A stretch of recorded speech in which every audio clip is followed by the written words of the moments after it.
ACTONE. THEVTIO and the door slammed behind me so hard the wreath fell off its hook and landed face down in the snow. I stood on the porch of my own son's house. The house I helped him buy with my life savings 3 years ago. And watched my breath turn to ice in the December air. My suitcase sat beside me, one suitcase. After 62 years of living, that's all I had left. Dad, you need to understand, my son ARK said through the glass storm door. His face was, but his jaw was set like concrete. This isn't personal, I laughed. I couldn't help it, a dry, broken sound that scraped my throat raw. Not personal. You're throwing me out on Christmas Eve, in Minnesota. It's 9 degrees, Mom left because of you. She couldn't take it anymore. That one hit me in the chest like a hammer. My ex-wife had left 2 years ago, but not because of me. She left because Mark had convinced her I was a burden, that I was holding them all back. He'd turned her against me the same way he was doing now. I can't have you around the kids, Dad. You're a bad influence. You sit around all day, you drink too much. You talk about the old days like they mean something. The world moved on. You didn't. I looked past him into the living room. Through the window I could see the Christmas tree, all lit up with those little white lights Marj Rhett had strung every EAR since she was a girl. My grandchildren Emma and little Jake were peeking from behind the couch. Emma was crying. Jake just stared at me with those big brown eyes. Let me say goodbye to the kids, I said. RK, please. They're my grandchildren. Not anymore. He reached down and picked up the wreath from the snow. It was cheap from Walgreens. I'd bought it last week because he forgot to get one.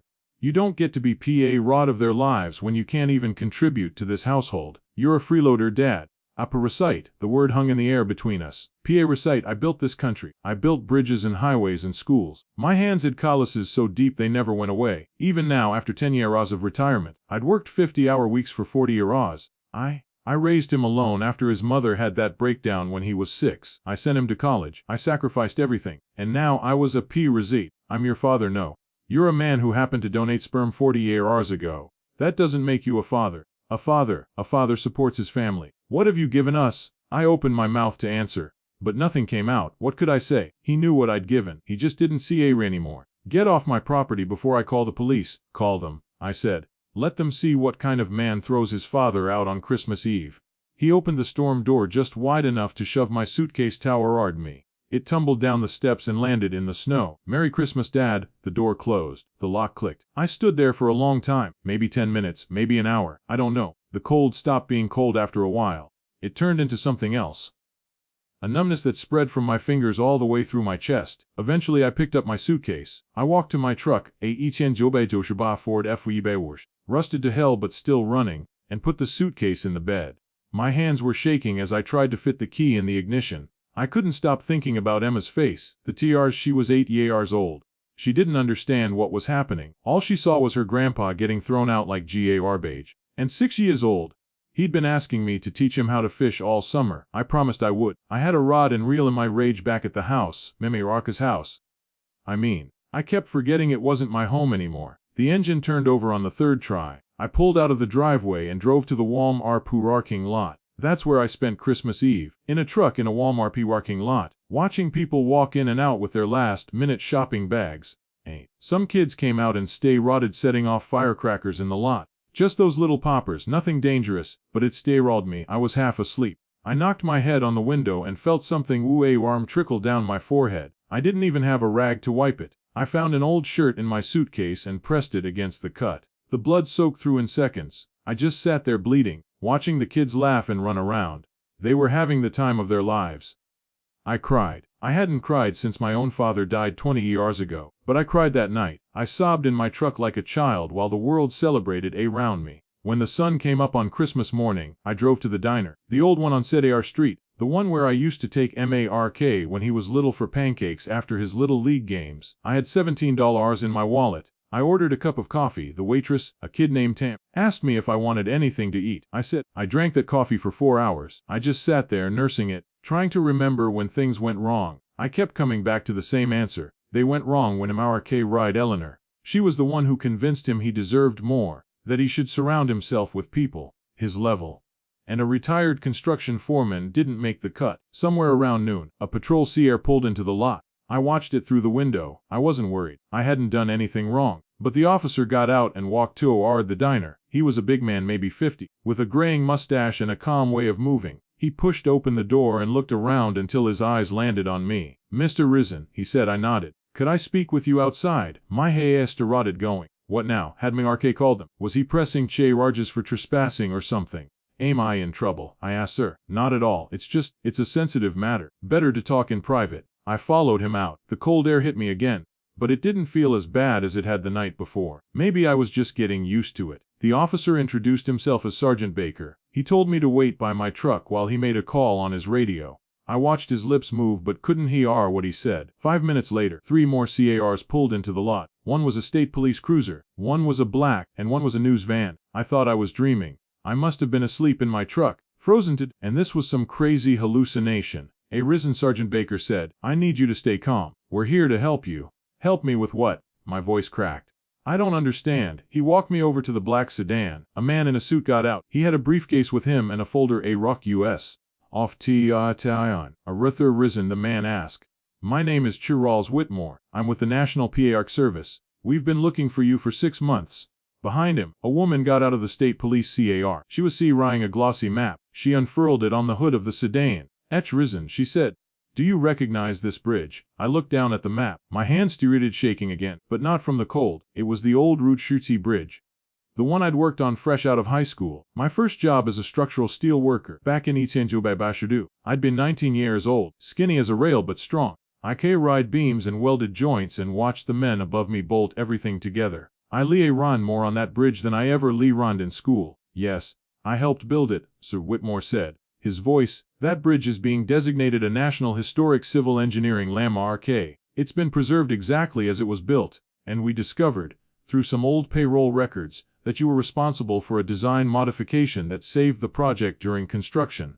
I read at him. What modification? You suggested a different truss configuration. AV crossover that reduced stress on the main support columns. Your foreman submitted it to the engineer, and they adopted it. Without that change, the bridge would have collapsed during the Etienne-Bachardou flood. We verified this through engineering analysis. The data is clear. I remembered now. I'd been 25 years old. I'd seen the plans on a drafting table and noticed something wrong. I drew a quick sketch on a napkin during lunch and showed my foreman. He laughed at first, said I was just a punk with no degree. But he showed the engineer anyway. A week later they changed the design. I forgot about it. 40 years went by. You're telling me, I said slowly, that because of a napkin sketch I made during lunch. Whitmore opened his briefcase. He took out a check and held it up. Arisen by federal statute. The government must compensate original designers of historic civil engineering projects when their work is designated a landmark. There's a special fund for this. Your share of the compensation is Baba. After taxes I couldn't breathe. Sir, this check has your name on it. We've been trying to find you for 6 months. You moved, your phone number changed, your forwarding address was wrong. We finally tracked you through Social Security records this morning. Where did you find me? I whispered. Your son's address was on your file. We went there first. A monarch Harrison told us you'd left the state. He said you were probably in Florida. We were about to divert resources down there when we got a call from a neighbor who saw you in this PA rocking lot last night. She remembered your truck. I closed my eyes. She saw me. She said you looked like you were sleeping in your vehicle. On Christmas Eve. We came right away. Sergeant Baker stepped forward. Mr. Harrison, that boy of yours, when we knocked on his door, he said you didn't live there anymore. He said you were dead to him. Those were his exact words. I opened my eyes. The sun was bright now, reflecting off the snow. It hurt to look at. I need to sit down, I said. They helped me into the back of the sedan. Someone brought me a cup of hot coffee. Not the watered-down diner stuff. I held it in both hands and felt the dewy warmth seep into my fingers. The news crew was filming from across the lot. I didn't see let them watch. Let everyone watch. I didn't even know what I was feeling. Anger, some strange mix of both. All I knew was that in the span of 12 hours, I'd gone from being a PA recite to being a millionaire, and Mark had no idea. Can you take me back to his house? I asked. Whitmore and Baker exchanged looks. Sir, are you sure? After what he said, I'm sure. Arisen, with all due respect, you don't owe that man anything. I shook my head. I don't, but he owes me something, and I want to collect. They drove me to MARK's house. The police CARs pulled up behind me. 3 of them. The news van followed. I got out of the sedan and walked up the driveway. The wreath I'd bought was back on the door. Someone had straightened it. I knocked. The door opened. MARK's face went through 3 different expressions in 1 second. Confusion, recognition. And then, when he saw the uniformed officers behind me, FAR, he said, "What is this? Move out of the way." Son, I said it calmly. I said it the same way I used to say it when he was a little boy and I was taking him to the emergency room for a broken arm. A voice that left no room for argument. He stepped back. I walked into his house for the last time. Slam RDD URDTIRDH Philio FISOK Antean Lady Fess Delta snake. The living room was exactly as I'd seen it through the glass the night before. The tree still glowed, and those white lights still blinked in that same slow rhythm.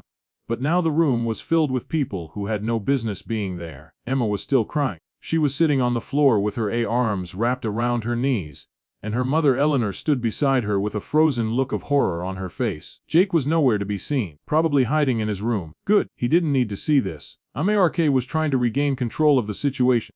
I could see it in the way he puffed out his chest, the way he put his hands on his hips. It was a posture he'd ran from watching TV lawyers. What is the meaning of this? He demanded, looking past me at the officers. Is my father under arrest? Your father is not under arrest, Sergeant Baker said. We're here as a courtesy. A courtesy for what? Sergeant Baker didn't answer. He just looked at me waiting. I walked over to the Christmas tree. The little fiber optic angel on top was crooked. I straightened it. I could feel everyone's eyes on me. Eleanor was now whispering frantically to Mark, but I couldn't hear what she was saying. Day you need to leave, Mark said. You can't just bring police to my house on Christmas morning. That's just harassment. On Christmas Eve, I said quietly. You called me a P-receipt. He flinched. Just the tiniest bit. He recovered quickly. That was. You were being dramatic. You refused to leave. You made the kids upset. Emma is upset right now, I said. You going to blame me for that too?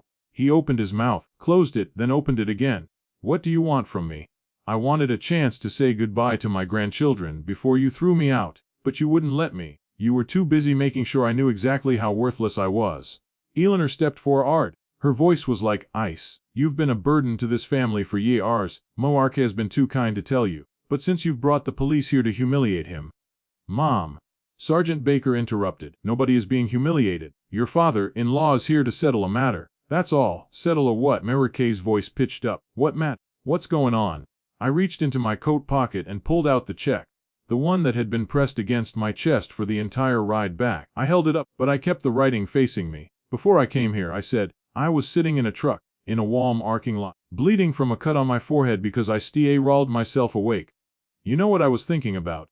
I was thinking about the first time you rode a bike. You were 4 years old. You fell and scraped your knee, and you came running to me crying. I picked you up, ride you inside, cleaned your wound, and put a band-aid on it. A Spider-Man, because you love Spider-Man. Mark's face twitched. What does that have to do with anything? It has to do with the fact that I spent my entire life trying to take care of you. And the moment I couldn't give you anything else, you threw me away. This is ridiculous. He turned to the police officers. You going to let him stand here and make a scene on Christmas morning? Monsieur, Sergeant Baker said ruefully. You might want to think about doing this another way. No, I said. I've done enough thinking. I'm done thinking. I turned the check around. I held it out so everyone could see. This is from the U.S. Department of Transportation, I said. There's a bridge I helped build near 40 years ago. It just got designated a historic landmark. And the government has been trying to pay me for my work on it. They've been looking for me for 6 months. Mark's eyes were fixed on the check. I could see him reading the numbers. The comma again, the decimal. He started to understand, he said, his voice suddenly different, softer, almost a whisper. Is that $1 million? 1,850,000, I said. Before taxes. The room went absolutely silent. Even the Christmas lights seemed to stop flickering. Eleanor took a step forward. Her hand reached out, almost involuntarily. That's wonderful. You must be so relieved. All that money, don't touch it, I said. She pulled her hand back like I'd slapped her. Mark was trying to figure out his angle. I could practically see the calculations going on behind his eyes. That's how I knew he'd completely lost himself. The man I'd raised, the boy who cried when he found a dying bird in the backyard, that man was gone, replaced by someone who saw $R signs and nothing else. I don't understand, RK said. If the government was trying to pay you, how come we didn't know? You never told us about this bridge. Because I forgot about it. It was just a job to me. Something I did when I was young and dumb and thought I knew everything. Mama Arky took a breath. Okay, Dad, I can see I made a mistake. I should have been more understanding last night. It was Christmas Eve. Emotions were running high. We all said things we didn't mean. You called me a P-recite. I know, and I'm sorry, I really am, but, families fight. Families say terrible things to each other sometimes. That doesn't mean we stop being family. Emma looked up from the floor. Grandpa, are you rich now? Eleanor snapped. That's rude. He's leaving, the girl said. He's leaving and he's never coming back, isn't he? I crouched down. I got down on my knees on the CAR pit, the same CR pit I'd helped install when Mum ARK first bought this place, and I looked at my granddaughter's face. Sweetie, I'm not going anywhere. You're not. I'm going to be right here, in your life, because you're the most important thing in the world to me.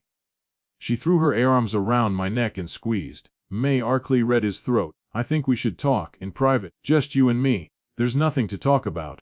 I have a proposal. You could give that money to us, to the family. I could invest it, make it grow, and you could move back in. We could stay over. I almost laughed.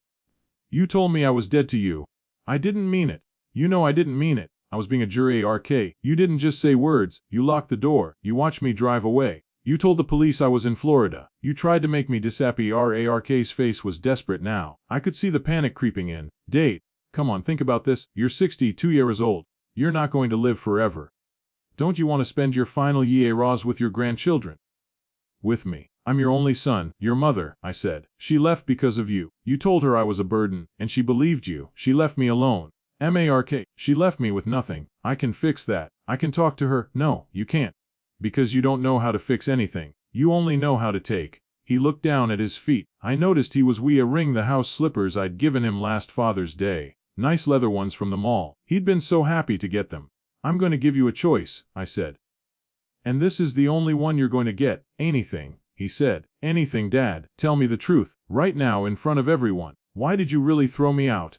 The question hung in the air. I could see the do-ar inside him. The PA art of him that was still my son fighting against the PA rot that had become a stranger. I told you, he said weakly. I thought you were a burden. No, that's not the truth. You told me I was a recite, a freeloader. That implies I was using you, taking from you. But I gave you everything I had. I gave you the down payment on this house. I gave you money for Emma's preschool. I gave you my time, my energy, my love.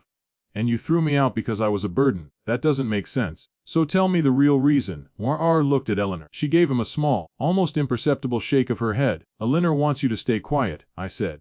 She wants you to lie, she always does, but I'm not asking her. I'm asking you. His voice cracked. Can't what? Can't tell me the truth. Eleanor's father, he said. He's been helping us out financially. He gave us a lot of money, and he said he wouldn't keep helping us if you stayed in the house. The room seemed to tilt. Eleanor's father, I repeated. The man who told me I wasn't welcome at his country club because I didn't dress right. That man, yes, he paid you to get rid of me. It wasn't like that. Minoarke was sweating now. He just said we needed to make some changes if we wanted to be PA rod of his estate.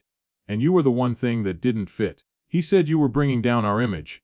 I stood up, my knees cracked. I'd been on the floor too long. Your image, I said. You threw your father out on Christmas Eve because of your image. I'm sorry. I'm so sorry. But now that you have all this money, we can fix everything. We can pay Eleanor's father back. We can be independent. We can be a real family again. I looked at the check in my hands, at the number, at the words, at everything that number represented. A real family. A real family doesn't throw each other away. Date, please, get your coat. Arky blinked. What, get your coat? We're going for a walk. He looked at Eleanor. She looked at the officers. They looked at the ground. Dad, I don't understand. You will. Come on. I turned and walked out the front door. I didn't wait to see if he followed. I knew he would. I knew the check was too big a lure. The snow had stayed rotted, falling again, soft, gentle flakes that melted on my face. I walked to the end of the driveway and stopped. Arky, pulling his coat over his shoulders. Where are we going? He asked. The Pier K. The one on Maple Street. Why? Because that's where I taught you to throw a baseball. And you need to remember who you used to be. We walked in silence. The houses on either side were all decorated for Christmas. Wreaths, lights, inflatable Santas. Everyone was having a good holiday. Everyone except us. When we reached the pier, the playground was empty. The swings were still half buried in snow. Dade, I know you're angry. Shut up, I said. I'm going to talk.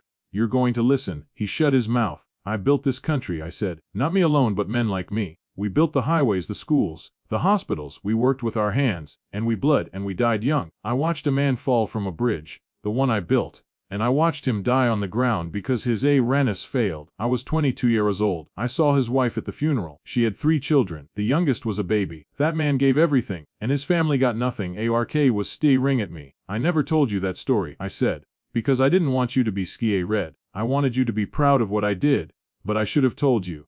Because you grew up thinking the world was easy. You grew up thinking everything could be measured in dollars and cents. I don't think that. You do. You called me a recite because I didn't have money. You measured my worth by what I contributed to your household, not by the love I gave you, not by the work I did. Marquet looked away. There were tears in his eyes now. I don't know if they were real or not. I'm going to cash this check, I said. And I'm going to take the money. And I'm going to give it away. He snapped his head back toward me. What? I'm going to donate it to the union, the building trades union. They have a fund for families of fallen workers. The wife of the man who fell on that bridge, she died 5 years ago. But she never got what she deserved. I'm going to make sure her children do. Ricky was shaking his head. No, Dad, that money could change our lives, change everything. We could buy a bigger house. We could send Emma and Jake to private school. We could. You could have had all of that, I said. You could have had my love, my support, my presence in your life. That was all you had to do, keep me around, treat me like a human being. And you couldn't manage that. I made a mistake! One mistake, I laughed. RK, you threw me out on Christmas Eve. You told the police I was in Florida. You wanted me to disappear. That's not a mistake.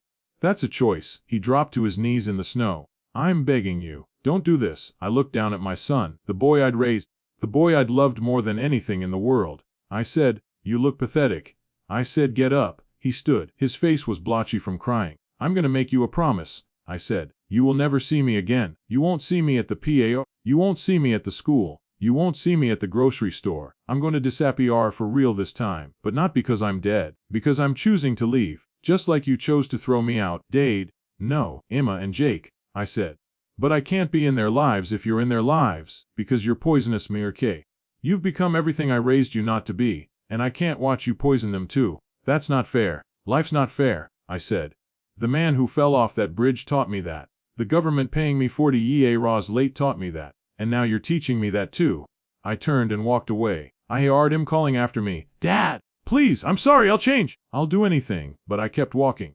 Because I knew something he didn't know. The check wasn't real, it was a photograph. Whitmore had shown it to me in the parking lot, but the real check was still being processed. It wouldn't clear for another week. I'd shown a photograph to my son, and he'd fallen to his knees for it. That's how little he valued me. That's how much he valued money. I stopped at the corner and looked back. Marky was still standing in the snow, arms at his sides crying. I could see Eleanor watching from the front window of the house. She was on her phone, probably calling her father, and I realized, in that moment, that I was free, not because I was going to be rich, but because I was finally, truly, completely done. I walked to the closest bus stop and sat down on the bench. The snow kept falling. It was beautiful, really, soft and clean, a new beginning. A few minutes later a car pulled up. It was Sergeant Baker. Need a ride, Mr. Grison, he asked. I can't pay you, not a problem. The check's real, you know, it'll clear. You're going to be a wealthy man. I don't want to be wealthy. He laughed. That's the first time I've ever heard anyone say that. He opened the door. Where to? He asked. I thought about it. I thought about the diner, the PRK, the bridge, the man who fell. Take me to the Union Hall, I said. I have a donation to make. Mitcha risen. You might want to think about that. That's a lot of money. Money's just paper, I said. The only thing that matters is what you do with it. And I'm going to do something that actually means something. Sergeant Baker looked at me for a long moment. Then he nodded and pulled away from the curb. And Mayarke was still in the PRK, still crying, still begging a photograph for forgiveness. And I didn't look back. Ceased Dugo. Tea after Armache, the motel room smelled like bleach and old cigarettes. I'd been there for 3 days now. Ever since Sergeant Baker dropped me off with a $20 bill and a promise to check in on me. The room had a bed, a TV that only got 3 channels, and a bathroom with a shower that dripped constantly. It cost $40 a night. I paid for a week with the last of my savings. I lay on the bed and stared at the ceiling. The check was real. I knew that now. Whitmore had called me the day after Christmas to confirm everything was processing properly. The money would be in my account within 10 business days. $850,000. I should have felt something. Excitement, relief, anger. But all I felt was tired, bone deep tired. The kind that sleep couldn't fix. My phone. It was the only thing I'd kept from my old life. A cheap flip phone I'd bought at a gas station 3 years ago. I looked at the screen. Unknown number. I answered anyway. Risen, a woman's voice. Professional. Who's asking? My name is Patricia Moore. I'm a reporter with the Minneapolis Star Tribune. I'd like to ask you a few questions about the bridge. I sat up slowly. How did you get this number? Your son gave it to me. He said you might want to tell your story. I laughed. A short, bitter sound. My son gave you my number. Of course he did. I know this must be overwhelming, but this is a remarkable story. A man who helped build a historic landmark, forgotten for 40 years, suddenly receiving compensation, and on Christmas Eve no less. Our readers would love to hear from you. Your readers. I repeated. You mean people like my son. People who read the paper and judge other people's lives. She was quiet for a moment. I understand you're upset. But I think your story could inspire a lot of people. I don't want to inspire anyone. I just want to be left alone. Before you hang up, I should tell you, your son's father-in-law, Gerald Whitfield, he's been making calls. He's been telling anyone who listened that you're a fraud, that the government made a mistake, that you never worked on that bridge at all. That got my attention. Gerald Whitfield is a liar, I know. I've done my research. The payroll records are. You were on that crew, but he's influential. He owns half the commercial real estate in this city. If he spreads enough doubt, people might start believing him. I closed my eyes. The ceiling fan spun slowly above me, stirring the stale air. What do you want from me, Ms. Moore? I want to tell your side of the story, the truth, before he gets a chance to rewrite it. I thought about it. I thought about America on his knees in the snow. I thought about Eleanor watching from the window. I thought about Gerald Whitfield, the man who'd paid my son to get rid of me. I said, but not over the phone. I'll meet you somewhere. We agreed on the diner, the same one on Cedar Street. I'd be there at 10 in the morning. I hung up and lay back down. The ceiling fan kept spinning. I didn't sleep. The diner was busier than usual when I walked in. A group of men in hunting jackets sat in the corner, talking loudly about deer season. A young couple read a plate of fries at the counter. Tammy, the waitress, was rushing between tables with a pot of coffee. I found a booth in the back and sat down. 5 minutes later, Patricia Moore walked in. She was younger than I'd expected, maybe early 30s, with short brown hair and sharp eyes that missed nothing. She write a notebook and a small recording device. She slid into the booth across from me and extended her hand. Thank you for agreeing to this. Risen, I shook her hand. Call me Rathier. Then, she placed the recording device on the table between us. Do you mind if I record this? It helps with accuracy. Go ahead. She pressed a button. The device lit up with a small red light. Let's rod at the beginning. Tell me about the bridge. I took a breath. The Route C bridge. It was Ichenju by Bashardu. I was 19 years old, fresh out of high school. Didn't know what I wanted to do with my life. My father was a steelworker, so I figured I'd try it too. Was it hard? HAR doesn't begin to cover it. We worked 12-hour shift. The sun would beat down on us all day, and the steel beams would get so hot you couldn't touch them without gloves. And the heights. We were 100 feet up sometimes. No safety nets back then. Just promises and hope. Patricia leaned forward. And the design modification. The one that saved the bridge. I shook my head. It wasn't a big deal. I was 25 by then. I'd been on the crew for 6 years. I saw the plans on the foreman's table one day and noticed something that didn't look right. The load distribution on the main support columns was off. I drew a quick sketch on a napkin during lunch and showed it to my foreman. What did he say? He laughed. He said I was just a punk with no degree, that I should stick to CA-rying beams and leave the thinking to the engineers. But he showed it to the project engineer anyway. They made the change. And no one ever told you. Never. I forgot about it. That was 40 years ago. I moved on, worked on other projects. That bridge was just a job, a good job, but still a job. Patricia nodded. And then 6 months ago, the government rutted looking for you. Yeah. They went through the old payroll records, found my name, tracked me to my son's address, and then I stopped. And then what? Ruther. I got thrown out on Christmas Eve. She wrote something in her notebook. Can you tell me about that? I'd rather not. Ruther, I understand this is painful, but your son's father-in-law is already telling people that you're lying about everything. If we don't get the full story out there, his version might become the truth. I looked out the window. The snow was melting now, turning into gray slush on the sidewalk. People walked by with their heads down, bundled in heavy coats. Called me a recite, I said quietly. He said I was a freeloader, that I was holding his family back. He told me I was dead to him, and then he locked the door. Patricia stopped writing. Her pen hovered over the page. He locked the door. He shoved my suitcase into the snow and locked the door. I stood on his porch for 10 minutes before I realized he wasn't coming back. She still rotted. That's what it is. That's what happened. I spent 40 years working with my hands, building this country, and my son called me a recite. That's the story you wanted. She set her pen down. Rathier, I'm not trying to exploit you. I genuinely think your story matters, not just for the bridge, but for what it says about how we treat people, how we value them. I laughed again, that same hollow, broken sound. You want to know how people value each other? They measure it in dollars. My son measured me by what I could give him. When I couldn't give him anything, he threw me away. But now you have money, a lot of money. Doesn't that change things? No, I said it firmly. Money doesn't change who I am. It doesn't change what I did. It doesn't change the fact that my son chose his father-in-law's money over his own father. Patricia was quiet for a long time. Then she said, what are you going to do with it? I'd been asking myself that same question for 3 days. I'd thought about buying a house, a small one somewhere Florida maybe, or Arizona. I'd thought about traveling. I'd never been anywhere. I'd spent my whole life in Minnesota, building things for other people to use. But every time I thought about spending that money, I saw him on his knees in the snow, begging for a photograph. I saw Eleanor reaching for the check. I saw Emma crying on the floor. I'm going to give it away, I said. Patricia's eyes went wide. All of it. There's a union fund for the families of fallen workers. A man I worked with, he fell off that bridge. Died on the ground. He had 3 kids. His wife never got what she deserved. I'm going to make sure her family gets something. That's that's incredibly generous. But are you sure? That's almost $2 million star. I'm sure. I looked at her. I looked at the recording device, the notebook, the half-eaten plate of fries on the counter. I looked at the world outside the window, going about its business like nothing had happened. Because I ran something. I said, when you measure a man by his money, you're missing the point. The man who fell off that bridge, he wasn't a millionaire. He was a worker, a father. He gave his life for that bridge, and nobody remembered him. Nobody compensated his family. But I remember his face. I remember his wife at the funeral. And I'm not going to let his memory die.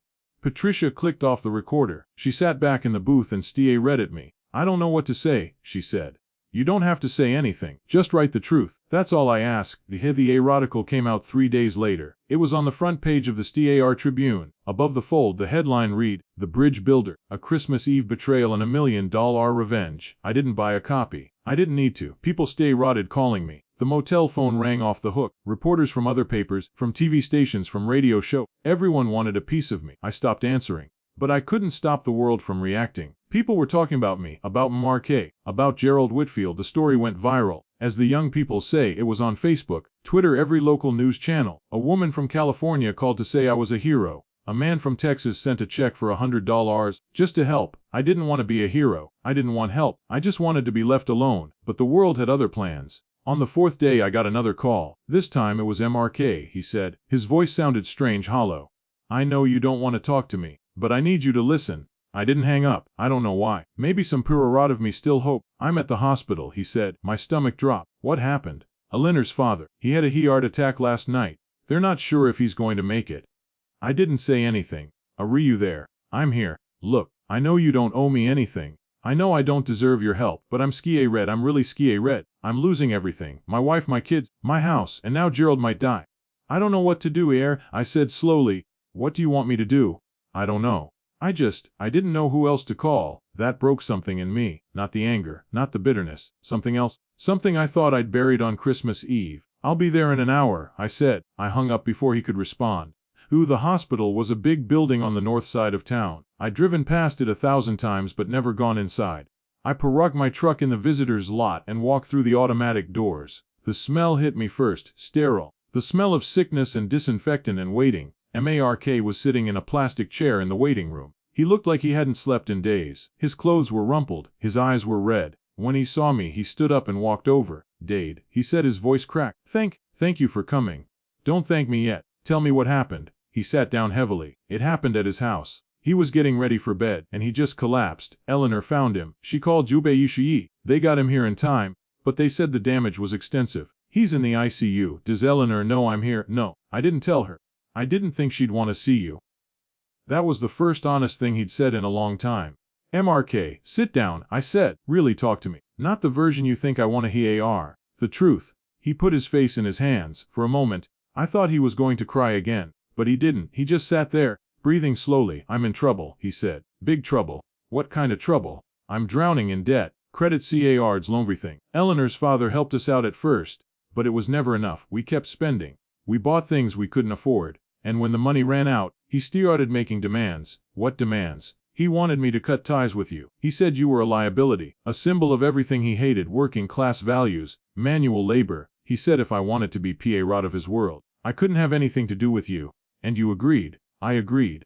His voice was really a whisper. I told myself it was for the family, for Eleanor, for the kids. I told myself you'd understand, that you'd want me to do what was best. But I was lying. I did it because I was scared of losing everything. Look at me. He raised his head. His eyes were glassy. I've been scared too. I was scared the night you threw me out. I was scared when I sat in my truck bleeding. I was scared when the police showed up. But I never stopped being your father. I never stopped caring about you. You were the one who walked away. I know, he said.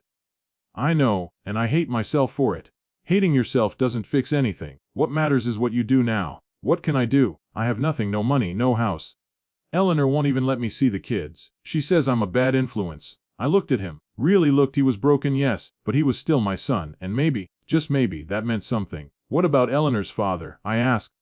What happens? Marquet shrugged helplessly. His estate goes to Eleanor. She'll be wealthy, but I won't see a dime. He made sure of that. I signed a prenup. Everything she has is hers. Then you're back to square one. Worse than square one. I'm in debt, broke. I'm alone. I sat back in my chair. The fluorescent lights hummed above us. Down the hall, a nurse walked by with a clipboard. I said finally, I'm not going to bail you out. You need to hear that. He nodded. I know. But I'm going to do something else. Something I should have done a long time ago. What? I'm going to be your father again. Not the father who gives you money. Not the father who fixes all your problems. The father who tells you the truth, even when it hurts. The father who makes you stand on your own 2 feet. RK stared at me. What does that mean? It means no more handouts, no more loans, no more cashing in on my love. If you want to build a life, you're going to have to do it yourself. But you're not going to do it alone. I'll be here. I'll help you find a job. I'll help you figure things out, but you have to do the work. Do you? And yes, he said. I understand. Good. We sat in silence for a long time. The hospital sounds filled the air. Footsteps, beeping machines, muffled announcements. May RK said, what about the money? The check? What about it? You really going to give it all away? I thought about it. I thought about the man who fell, his wife, his children. I thought about the union fund, the families who were struggling, the people who'd been forgotten. Yes, I said, I'm going to give it away. Every last cent. Ark nodded slowly. He didn't argue, he didn't beg. He just accepted it. For the first time, he accepted that he wasn't entitled to anything. He said, I understand. I'm still rotting too. It's going to take a while, but I'm still rotting too. We sat there until a doctor came out to update us on Gerald's condition. He was stable but not out of danger. Eleanor was with him. She wouldn't see Mark. She wouldn't see me. That was fine. I hadn't come for her. The next few weeks were strange. I stayed in my motel room, but I stayed rotted making calls. The union was grateful for the donation. They set up a meeting. They wanted to make a ceremony of it, a big press event with cameras and speeches. I agreed but reluctantly. RK steward looking for work. He found a job at a jewelry store, minimum wage, stocking shelves. It was humiliating for him, but he did it. He showed up every day on time. He didn't complain. He didn't ask for favors. I didn't visit him. I didn't want to distract him. But I stay rotted going to the jewelry store to buy things I didn't need. A light bulb, a roll of duct tape, a pack of... I'd walk through the aisles and catch glimpses of him at work. He'd be stacking boxes or helping customers. He was trying. That was all I'd asked for. The press conference came. It was held at the Union Hall, the same place I'd signed the donation papers. The room was packed with reporters. Whitmore was there, along with a representative from the National PARK Service. There were union leaders, local politicians, even a few members of the families who would receive the money. I stood behind a podium and looked out at the crowd. I didn't feel nervous. I didn't feel much of anything. Thank you all for coming, I said. I'm not going to give a long speech. You've heard enough about me. I want to talk about someone else. The room went quiet. 30 years ago, a man named Frank Marshall fell from a bridge on Route C. His ear in a snap. He was only 29 years old. He had 3 children, the youngest a baby. His wife was named Patricia. She died 5 years. She never got the compensation she deserved. She never got closures. I paused. The reporters were writing furiously. I didn't know Frank well. We worked together for a few months. He was a good man, a hard worker. He loved his family. And he died building something that would last longer than any of us. I looked down at my notes. I didn't need them. I knew what I wanted to say. That bridge is still standing. It's been designated a historic landmark. People will cross it for another 100 years. They won't know Frank's name. They won't know mine, and that's okay. That's not why we build things. I stepped away from the podium. I felt a strange calm wash over me. I'm proud to announce that the entire donation, $1,850,000, will be given to the families of fallen construction workers. Frank's children will be the first to receive it. Every single family on the union's registry will get something. I didn't build that bridge alone. I didn't build this country alone. And I'm not going to take credit for it alone. Whitmore stepped forward and shook my hand. Then the union president stepped forward. Then a woman, Franca Rochel's daughter, now grown, walked up with tears in her eyes and hugged me. I didn't know what to do. I'd never been hugged by a stranger. I just stood there and let her hold me. Thank you, she whispered. Thank you for remembering my father. I nodded. I couldn't speak. The cameras flashed. The reporters shouted questions, but I didn't hear them. All I could hear was the echo of a man's voice, calling out from 38 years ago, asking for someone to remember him. I promised I would, and I kept my promise. That night, I went back to the diner. Tammy was still working. She brought me a cup of coffee without me asking. "Are you on the news?" she said. "You did good, Mr. Sherrison. Thank you." "Tammy, you want something to eat?" "On the house. I'd like that." She brought me a plate of eggs and toast. I ate slowly, savoring every bite. The coffee was hot, the eggs were perfect. For the first time in weeks, I felt like I could breathe. My phone buzzed. A text from RK coming to the motel. "A need to talk. See you in 10. I finished my coffee, paid the bill I insisted on paying, and walked back to my truck. The streets were quiet. The snow had melted completely. Spring was coming. RK was waiting for me in the Motel Pure lot when I got back. He was sitting on the hood of his car, a beat-up sedan he'd bought for $500. He stood up when he saw me. "Dade, I heard about the press conference. You did a good thing." "Wasn't about doing a good thing. It was about keeping a promise." He nodded. "I'm trying to keep my promises now too." "Good. What did you want to tell me?" He took a breath. "I got a call. From a lawyer." "What kind of lawyer?" "Wade divorce lawyer. Eleanor's. She wants full custody of Emma and Jake. She says I'm unfit." I felt a flash of anger, but I pushed it down. "What are you going to do about it?" "I'm going to fight. I know I don't have much money. I know I don't have a good case, but I'm not going to give up on my kids. I can't. They're all I have left." I studied him for a long moment. He was different from the man who'd stood on the porch on Christmas Eve. His eyes were clearer. His shoulders were back. He looked like someone who'd been through something and come out the other side. "Good. You should fight." "But I'm scared." "I know. I was scared. But you know what I learned?" "What?" "Being scared is okay. Giving up because you're scared is not." He nodded slowly. "Can you help me?" "I already told you. I'm not going to give you money." "That's not what I meant. I meant, can you help me be a better father? Can you show me how to be like you were? How to not give up?" I felt something in my chest loosen. Something I hadn't even realized was tight. "I've been trying to do that my whole life," I said. "I just didn't know you were listening." It wasn't a happy ending. RK was still in debt. Eleanor was still divorcing him. Gerald Whitfield was still in the hospital. There were no quick fixes, no magics, but something had changed. Something important. RK stayed coming over to the motel after work. We'd sit in the PA parking lot and talk, not about money, not about the past, but about the future. He told me about his plans. He wanted to go back to school, get a degree, make something of himself. He knew it would be hard. He knew it would take years, but he was willing to do it. I rotted looking for a place to live. Not a mansion, not a condo in Florida. Just a small house, something with a yard. Somewhere I could sit on the porch and watch the world go by. I wanted stability. I wanted a home. The union sent me a plaque. It was wooden, with a brass plate that read, "In gratitude for your generosity and for remembering the fallen." I hung it on the wall of my motel room. It was the only decoration I had. The family of the fallen worker sent me a letter. Frank May Rochelle's daughter had written it. She told me about her father. How he used to play catch with her. How he always smelled like steel and sweat. How he promised to teach her to drive before he died. She said my donation helped her pay for her own daughter's college tuition. She said, "You gave my family something we didn't even know we needed. You gave us hope." I read that letter 100 times. I still read it sometimes, when I need to remember why I did what I did. One night MAR called me late. His voice was shaking. "I just got off the phone with Eleanor. Gerald died tonight." The news didn't hit me the way I expected. There was no anger, no satisfaction, just a quiet sense of something ending. "I'm sorry, MARU. Yes, not for him. For you, for Eleanor, for the kids. A man died. And that's always sad." MARK was quiet for a moment. Then he said, "Eleanor's coming back. She's moving into the house. She has nowhere else to go. Gerald's estate is tied up in probate. It'll be months before she sees anything." "What are you going to do?" "She wants me to come back too. She said she was wrong. She said she's sorry." "And what did you tell her?" "I told her I need time. I need to think. I can't pretend everything's okay." "You don't have to pretend," I said. "You just have to decide what kind of man you want to be. That's always been the choice. I know. You used to say that to me when I was little. The only choice that matters is what kind of man you want to be. You remember that?" "I remember everything. I just forgot what it meant."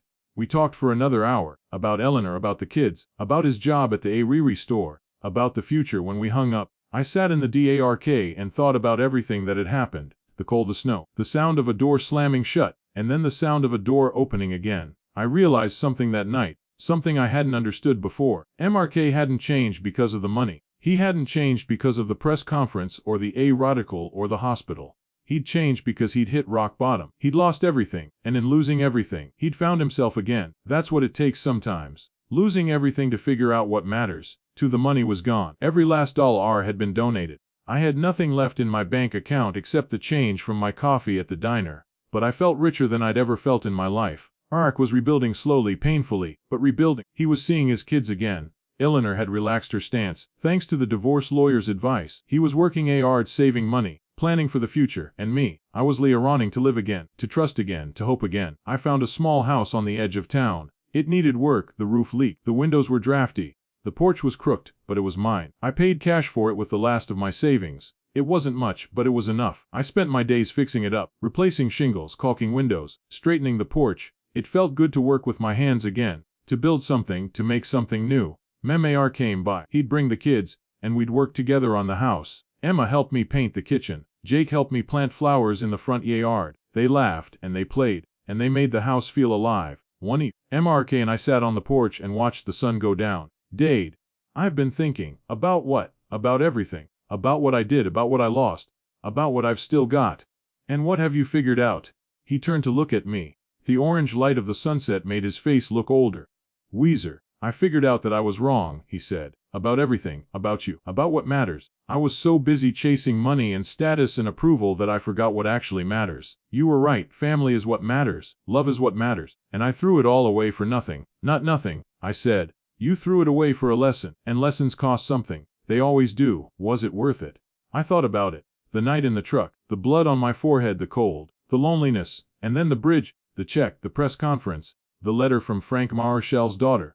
I don't know if it was worth it, I said, but I know it made us who we are, and I'm not ashamed of who I am. RK nodded. Myth, for the first time in a long time, I'm not ashamed. We sat in silence for a while. The stairs started coming out. A dog buried somewhere down the street. Yeah, I love you. I looked at him. My son, the boy I'd raised, the man he'd become. I love you too, I said. I always have. I always will. He put his arm around my shoulder. It felt awkward and stiff, like we were both running to do this again, but it felt real. It felt right. The story made the national news eventually. A smaller, buried in the middle of the broadcast. Local man donates millions to construction workers' families.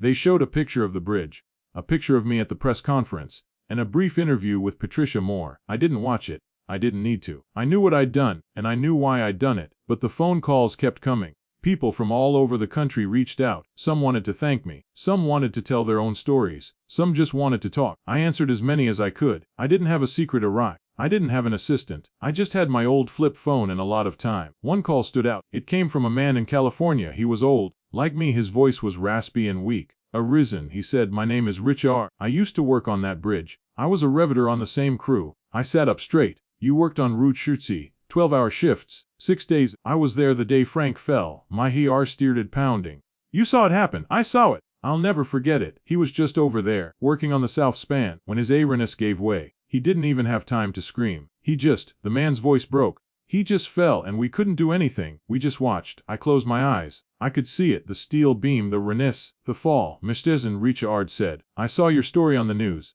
I wanted to call and tell you, thank you, for what you did, for Frank's family, for all of us who worked on that bridge and were never seen again. Richard, I said, you were seen. You were seen by everyone who crossed that bridge, everyone who drove on that road, everyone who lives in that community.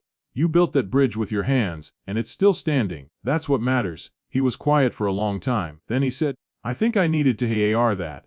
We all need to hear it sometimes. We talked for an hour. He told me about his life, his family, his struggle. He'd been a riveter for 40 years. He was retired, living in a small apartment near San Diego. He had a wife, 3 kids, and 6 grandchildren. He was proud of what he'd built, but he'd never felt seen. You're seen now, I said, and so is Frank, and so is everyone else who built this country and got forgotten.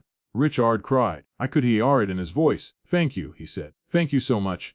Don't thank me. Thank yourself. You did the work. I just made sure people remembered. We hung up, and I sat on the porch for a long time. The sun had gone down, the stars were out, the world was quiet. I thought about Richard, about Frank, about all the people who'd been part of this story, and I realized something that had been building inside me for weeks. The story wasn't about the money. It wasn't about the check or the press conference or the union fund. It was about something much simpler. It was about remembering who we are, remembering where we came from, remembering the people who made it possible for us to get where we're going. That's what I'd done. I'd remembered. And in remembering, I'd found something I'd lost. Hope. Recoming the house on Maple Street was small. 2-bedroom.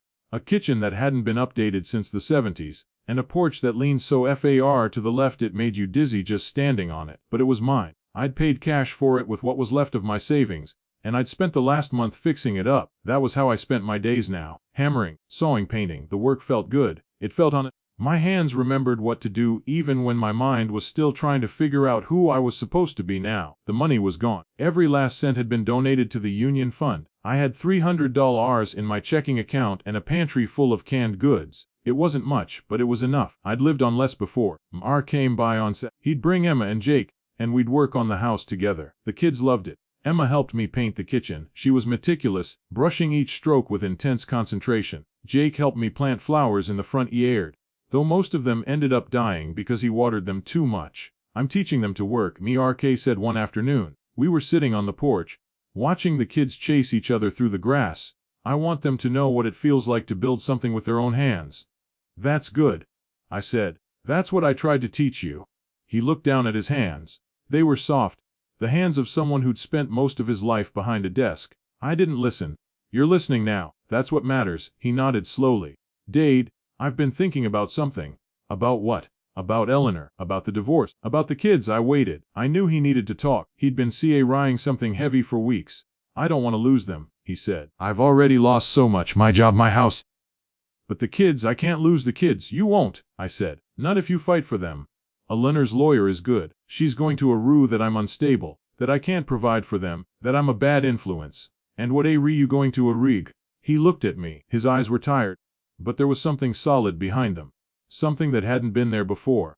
I'm gonna argue that I'm a father, that I love my kids, that I'm willing to do whatever it takes to be in their lives, that I made mistakes, big ones, but I'm not the same man I was 6 months ago. And argue. He took a long breath. I don't know. I hope not. I'm trying to be different. But I don't know if I've changed enough. I put my hand on his shoulder. That's the thing about change, son. You don't get to decide if you've changed enough. Other people decide that. The only thing you can do is keep showing up and keep trying.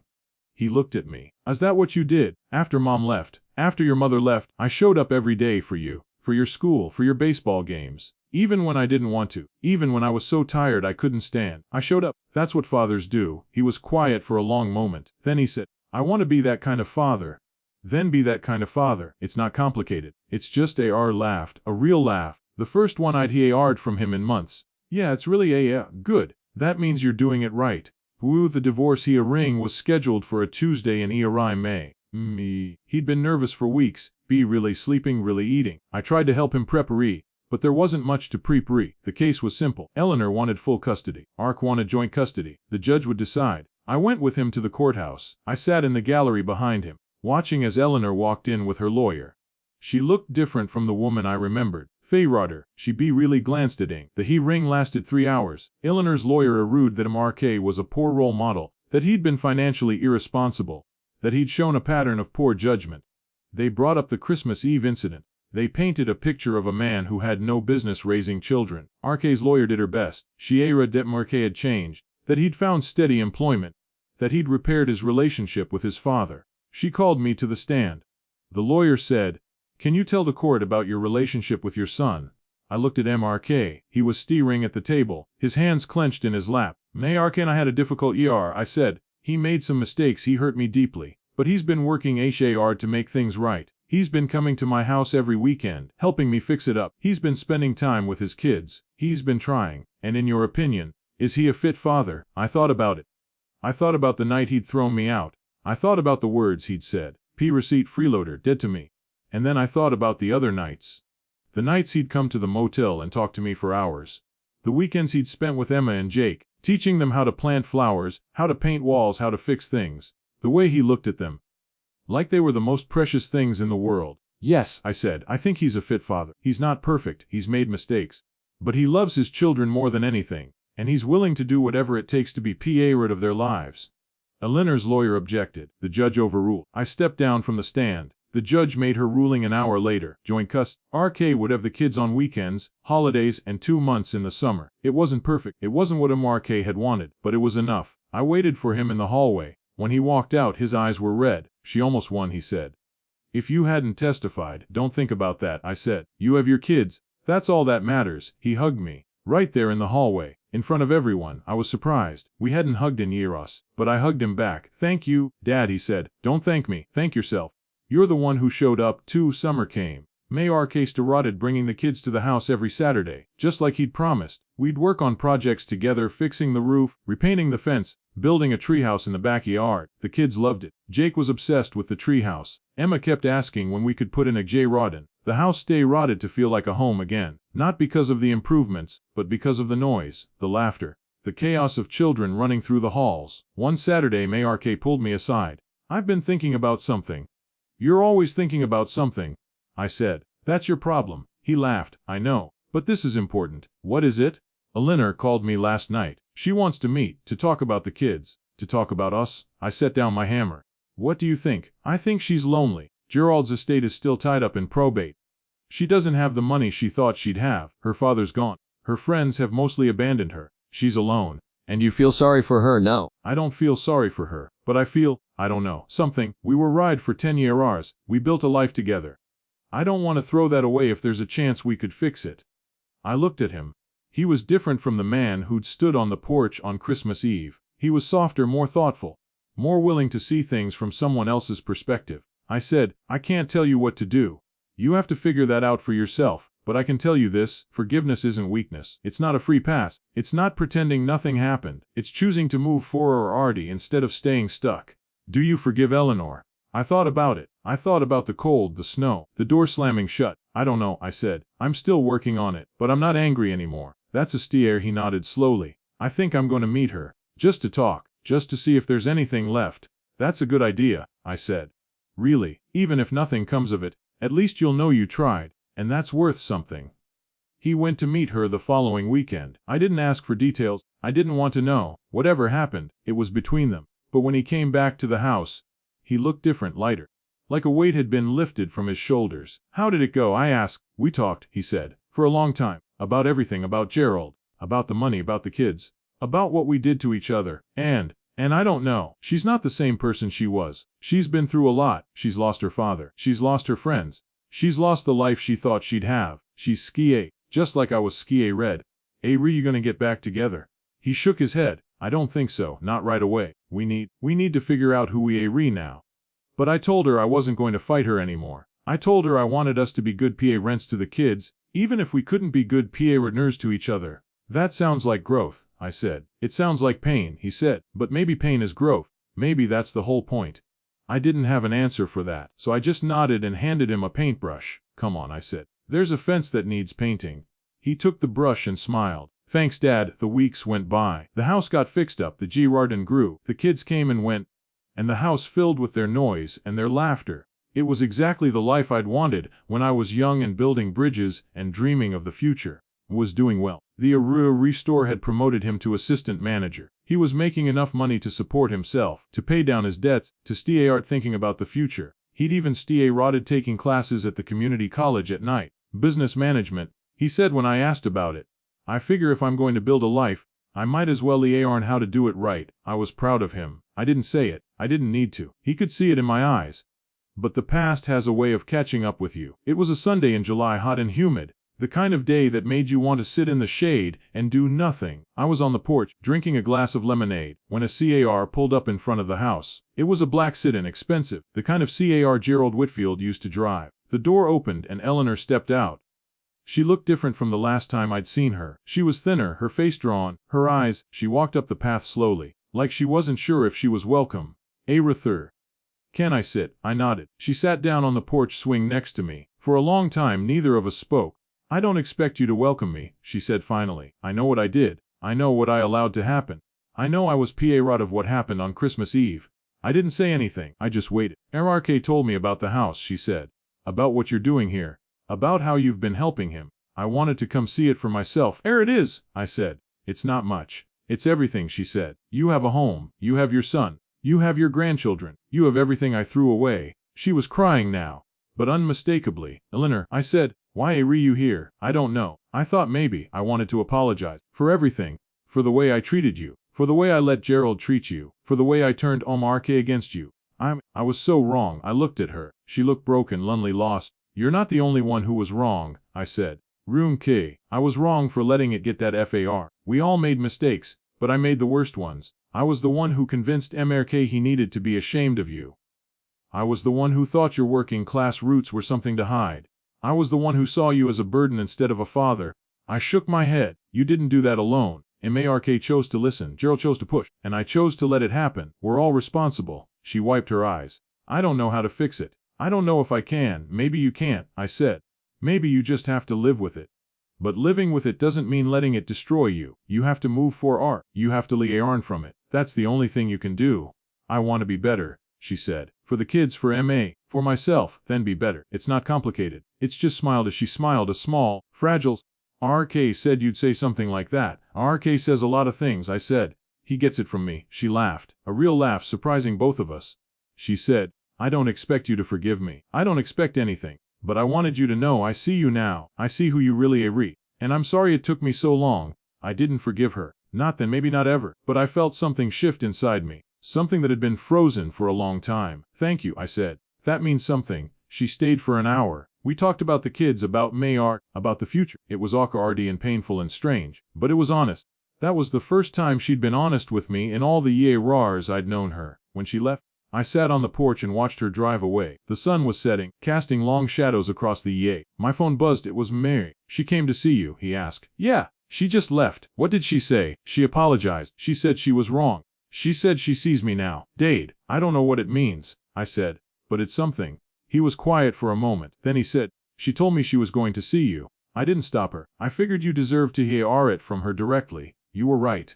Dade, I know I've said this before, but I'm sorry. For all of it. For all of her K. You've apologized. I've accepted it. We're moving forward and I know. But I wanted you to know. I wanted to say it again, because it took me too long to say it the first time.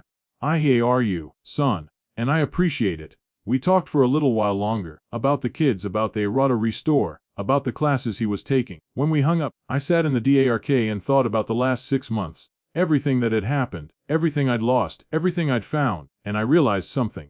Something I'd been trying to figure out for a long time. The money wasn't the answer. The house wasn't the answer. The fame, the recognition, the respect, none of it was the answer. The answer was forgiveness. Not just forgiving Art, not just forgiving Eleanor, forgiving myself, for letting things get that far, for not seeing the signs, for giving up on hope. It wasn't easy. It wouldn't be easy, but it was a STA. The next weekend, MARK came to the house with Emma and Jake. We worked on the treehouse in the backyard. Jake was in charge of the ladder. Emma was in charge of the design. MARK and I did the heavy lifting. She's changing, he said as we hammered a new section of wall. Eleanor, she's different. People change, I said. If they want to. Are you going to forgive her? I don't know. I'm still working on it, Dade. I've been thinking about something. You're always thinking about something. He laughed. I know, but this time it's important. What is it? I want to give you something. I stopped hammering. I don't need anything, I know, but I want to do it anyway. He reached into his pocket and pulled out a check. It's not much, but I've been saving up. I wanted to give it to you. I looked at the check. It was for $500, a lot of money, for a man making minimum wage. I can't accept this. You gave me everything. You gave me your love, your time, your patience, and all I ever gave you was grief. This is the least I can do, son. I don't need your money. I need you. That's all I've ever needed. I know, but you also need a new roof, and I know you don't have the money for it. I looked at the check again. Then I looked at my son. He was smiling, a genuine smile, full of hope. All right, I said. I'll take it, but only if you promise to let me buy the pizza next weekend. He laughed. We finished the treehouse that afternoon. Jake was thrilled. Emma was already planning the decorations. MARK and I stood back and looked at what we'd built. It's beautiful, I said. We built it. Together. That's what matters. We sat on the porch and watched the kids play in the treehouse. It was a good day. The best I'd had in a long time. The story of the bridge never really went away. People still talked about it. Patricia Moore wrote a follow-up article about how the money had helped the families of fallen workers. She interviewed Frank Marshall's daughter again. She wrote about the house on Maple Street, about the treehouse, about the father and son who were running to heal. I didn't read the article. I didn't need to. But one day, a letter came in the mail. It was from the National Park Service, a formal invitation to attend the dedication ceremony for the bridge's historic landmark designation. I looked at the letter for a long time. The ceremony was in September. They wanted me to speak. They wanted me to accept a plaque on behalf of the workers. Are you going? MARK asked when I told him. I don't know. You should go. You deserve to be recognized. I didn't do it for recognition, I know. But that doesn't mean you shouldn't go. You're PA of that bridge's history. You're PA of this country's history. You should be there. I thought about it. I thought about Frank M. A. Rochelle, about Richard in California, about all the other workers who'd built that bridge with their hands and never been thanked. I said, I'll go. But you're coming with me. RK smiled. I'd be honored. The ceremony was held on a sunny September morning. The bridge was closed to traffic. Hundreds of people had gathered on both sides to watch. Officials from the National PA Service were there. So were reporters, politicians, and members of the construction workers' unions. Mama RK and I stood near the front. The kids were there too, Emma and Jake, holding their mother's hands. Eleanor had come. She stood a few feet away, watching with the others. I looked at the bridge. It was just as I remembered it. The steel beams, the V crossover, the sturdy columns I'd helped design. It was beautiful. It was permanent. It was everything I'd ever wanted to build. The ceremony started, speeches were made, the flag was raised, a plaque was unveiled. Then it was my turn. I walked to the podium and looked out at the crowd. I'd never spoken in front of so many people. I didn't have a speech prep read. I didn't want one. Thank you, I said. Thank you for being here today. The crowd applauded. I waited for them to stop. I want to tell you about a man named Frank M. Rochelle. He was a steelworker on this bridge. He was 29 years old, with 3 children and a wife named Patricia. He fell from this bridge and died. His Renist, he didn't have a chance. The crowd was silent now. Frank E. Rochelle died building something that would last longer than any of us. His children never got the compensation they deserved. His wife never got the closure she needed. But today, thanks to the union, thanks to the government, thanks to the people who believed in this project, we're giving something to the families of all the workers who died building this country. I paused. I could feel the tears welling in my eyes. I didn't build this bridge alone. I didn't build this country alone. And I'm not here today to take credit for anything. I'm here to remember Frank, to remember the other workers, to remember what we built and why it matters. The crowd applauded again. I stepped away from the podium and walked back to my seat. Emma hugged me as I sat. That was beautiful, Dad. Thanks, son. I'm proud of you. I looked at him. His eyes were wet, so were mine. I'm proud of you too, I said. You're a good man. I'm trying to be. That's all any of us can do. Hiku, we walked across the bridge together. Mom, Eleanor, the kids, and me. The old Rushti Bridge. The one I'd helped build when I was 19 years old, skinny and strong and full of dreams. Emma was skipping ahead. Jake was running his hand along the steel railing. The sun was warm on our faces. Date. Thank you. For everything. For never giving up on me. For giving me a second chance. For teaching me what really matters. You already knew what matters, I said. You just forgot. I won't forget again. We reached the end of the bridge and looked back at it. The plaque gleamed in the sunlight. The crowd was still there, taking pictures and pointing at the river below. You built this, mate. You helped build something that's gonna last forever. I built a lot of things, I said, but the most important thing I ever built was you. He hugged me again. For a long time, in front of everyone. It wasn't the end of the story. There were still struggles ahead. Urke was still figuring out his life. Eleanor was still healing. The kids were still growing. None of it was perfect, but it was ours, and that was enough.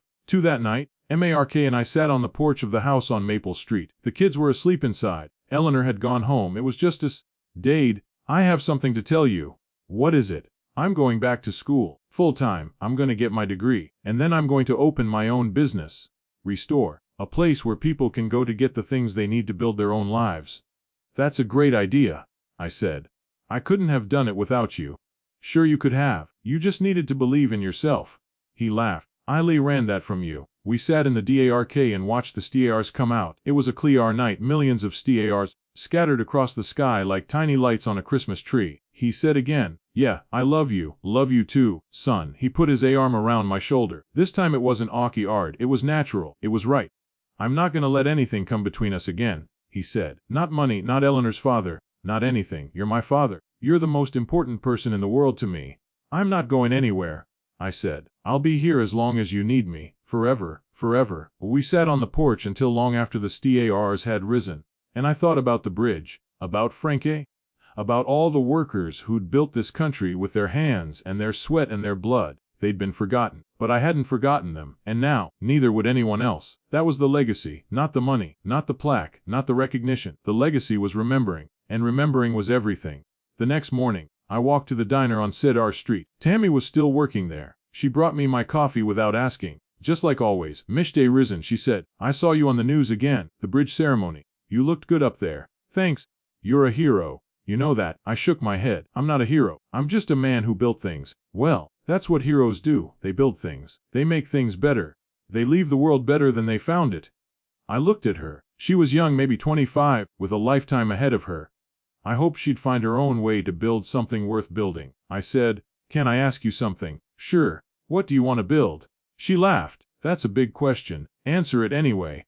She thought about it for a long time. "I want to build a family," she said.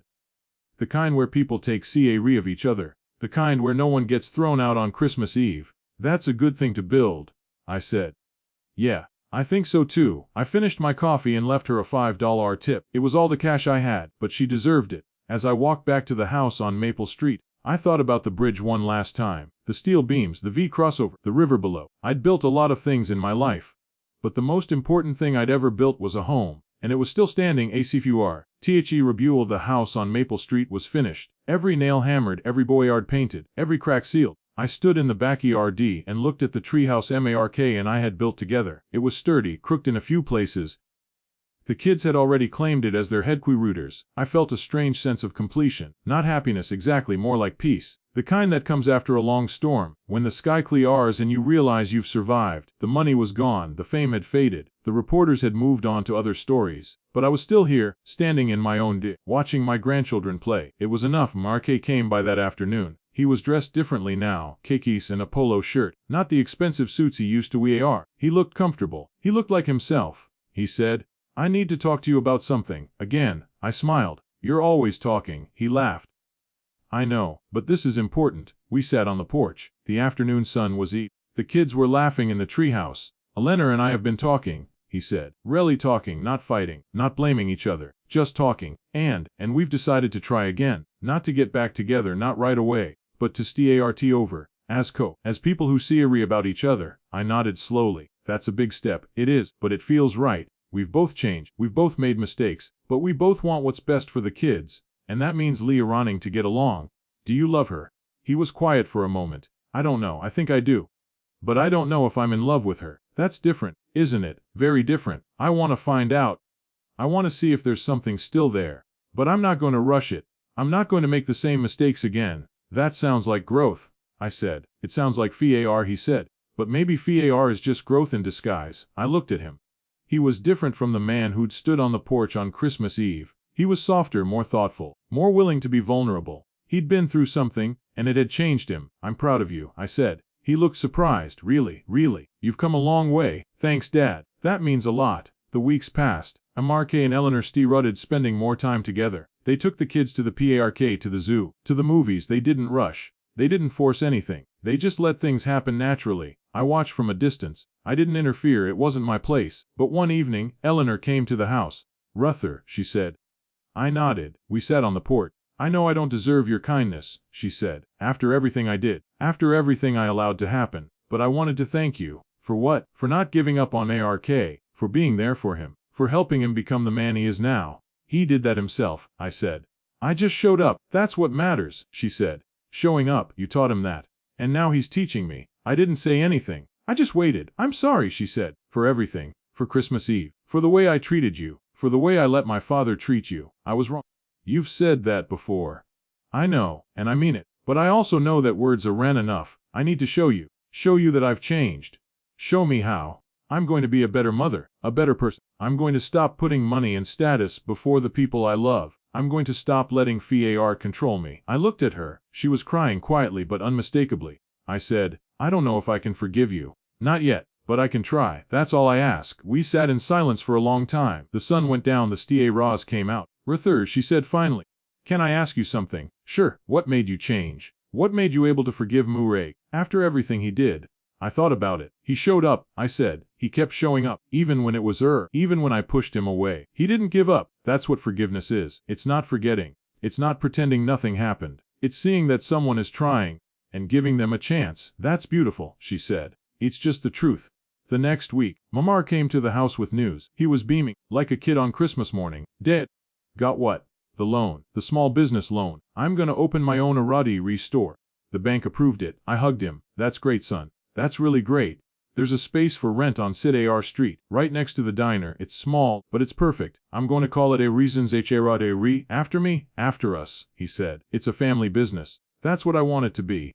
I felt a luarf spread through my chest. I don't know what to say. You don't have to say anything, just be there. That's all I need. We spent the next few weeks fixing up the store. Painting, cleaning, arranging shelves. The kids helped, Eleanor helped. Even Tammy from the diner came by to lend a hand. It was a family project, a family effort, and it felt right. The grand opening was on a Saturday in October. The store was packed. People from the neighborhood came. People from the union came. Even Patricia Moore showed up to write a follow-up story. RK stood at the front, cutting the ribbon with a pair of oversized scissors. He looked nervous but happy. I want to thank my dad, he said, his voice cracking. Without him, none of this would be possible. He taught me everything I know, not just about aruttery, about life, about what matters. The crowd applauded. I felt my eyes well up. And I want to thank my kids, he continued. Em and Jake, they're the reason I keep going. They're the reason I'm here today. Emma ran up to him and hugged him. Jake followed. The three of them stood there, together, and I couldn't help but smile. That night, ARK and I sat in the back of the store after closing. The shelves were full. The cash register was balanced. Everything was ready. Dad, he said, I never thought I'd be here, with you, running a rotary store, being a father, having a real life. What did you think you'd be? I thought I'd be rich, he said. I thought I'd have a big house and a fancy car and all the things that were supposed to make me happy. But none of that mattered. None of it made me happy. And now I'm happy. Not because I have money, because I have you, because I have my kids, because I have a purpose. That's all anyone needs, I said. It took me a long time to figure that out. But you figured it out. That's what counts. The rotary store was a success.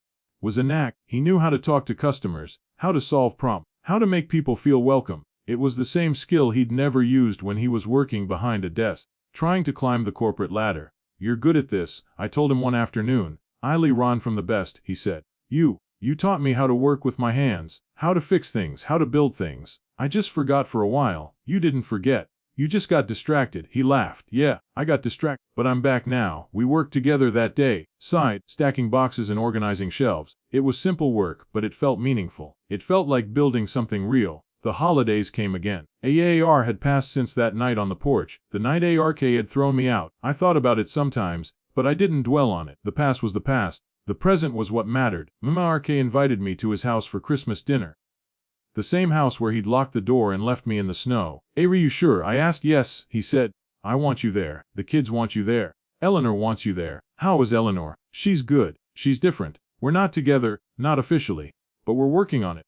That's good. That's really good. Christmas morning, I woke up. The sun was just rising, casting a pale orange glow over the frost-covered Eardy. I made myself a cup of coffee and sat on the porch. I thought about Frank Marshall, about Richard in California, about all the workers who'd built this country with their hands and their sweat and their blood. I thought about the bridge, the check, the press conference, the union fund. I thought about ARK, about Emma and Jake, about the family we were slowly, painfully rebuilding. It wasn't perfect. It wasn't easy, but it was real. At noon, I drove to Mark's house, the same driveway I'd driven away from a year ago, bleeding and broken, the same door that had slammed shut in my face. I knocked. The door opened. May, wearing an apron and holding a spatula. Dade, he said, dinner's almost ready. I walked inside. The Christmas tree was lit. Emma and Jake ran up to me and hugged my legs. Grandpa, did he? I said, picking up Jake. What did he bring you? Toys, lots of toys. Emma tugged on my sleeve. Grandpa, come see the tree. We decorated it ourselves. I followed her into the living room. The tree was crooked. The ornaments were uneven. Some of the lights didn't work. It was the most beautiful tree I'd ever seen. Eleanor was in the kitchen. She came out to greet me. She said, "Thank you for coming. Thank you for having me." She hugged me. It was unexpected, but I hugged her back. We sat down to dinner. ARK had made turkey, mashed potatoes, green bean, and a pie that was slightly burned but still delicious. We ate and laughed and talked. For a moment, I forgot about everything: the cold, the snow, the door slamming shut, the blood on my forehead, the long nights in the motel. This was what mattered. This was what I'd been fighting for. After dinner, ARK and I stepped outside onto the porch, the same porch where he'd stood a year ago, telling me I was dead to him. Dad, he said, I need to say something. What is it? Tonight's been perfect, he said. It's been everything I wanted, but I want you to know, I haven't forgotten what I did. I haven't forgotten what I said. I think about it every day. ARK. You don't have to. Yes, I do. I need to say it. I need you to know that I'm sorry. Really, deeply sorry. I'm sorry for the pain I caused you. I'm sorry for the words I said. I'm sorry for making you feel worthless. You were never worthless, Dad. You were never a burden. You were never a recite. I looked at him. He was crying. So was son, I said. I forgave you a long time ago. You did. I did. The moment you came back and started trying, I forgave. I didn't tell you because I wanted you to keep trying. I wanted you to grow. And you did. I love you. Dad, I love you too. We stood there on the porch, father and son, looking out at the quiet street. The snow was falling soft and gentle. A new beginning. After Christmas, RK's business, the Shiraori store, became a fixture in the neighborhood. People came from all over town to buy tools and paint and lumber. Mame RK, he expanded the inventory. He started offering classes on basic home repair. I helped him as much as I could. I'd come in a few times a week, stocking shelves and answering questions. It felt good to work again, to have a purpose, to be proud of something. One day, a customer came in with a broken chair. It was an old rocking chair, the kind that had been passed down through generations. Can you fix this? She asked. I looked at the chair. The wood was cracked. The joints were loose. It had seen better days. I can try, I said. But it's going to take a while. I'm in no rush, she said. It was my grandmother's. I've been meaning to get it fixed for years. I took the chair home and spent a week working on it. I sanded the wood, tightened the joints, replaced the broken pieces. When I was done, it looked almost new. When I returned it to the customer, she started crying. Thank you, she said. Thank you so much. This chair means everything to me. It was my pleasure, I said. That's when I realized something. Fixing things wasn't just about Shiraori. It was about people. It was about giving them back something they'd lost. Something that mattered. I started taking on more projects, chairs, tables, cabinets, anything people brought in. I didn't charge much, just enough to cover materials. I did it because I loved it. May RK noticed. Date, he said one afternoon. You're really good at this. You should open your own shop. Don't be ridiculous, I said. I'm too old for that. Age is just a number. You're good with your hands. You love what you do. That's more than most people have. I thought about it. I thought about the bridge, the house, the treehouse, all the things I'd built over the years. Maybe I will. I found a small space next to Muyarki's Aralery store. It was just a room, maybe 15 feet by 15, with a window facing the street. It had been a bakery once. The oven was still there, though it hadn't worked in years. I cleaned it out. I painted the walls. I set up a workbench and hung my tools on the wall. I called it Shrizen's Repairs. The sign was small and modest, just like everything else I'd built in my life. People started coming. Word spread. They brought me broken things, and I fixed them. Chairs, tables, clock, toys, picture frames. I fixed it all. It wasn't about the money. It was about the work. It was about bringing things back to life. So spring came, the snow melted, the flowers bloomed. The Giarottan I'd planted with Emma and Jake was rotting to come up. Mark and Eleanor were getting closer.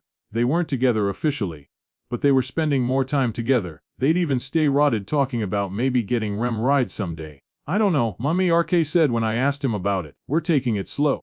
That's me, Ayer, I said. Dade, can I ask you something? Sure. Do you think I'm making a mistake, going back to Eleanor after everything that happened?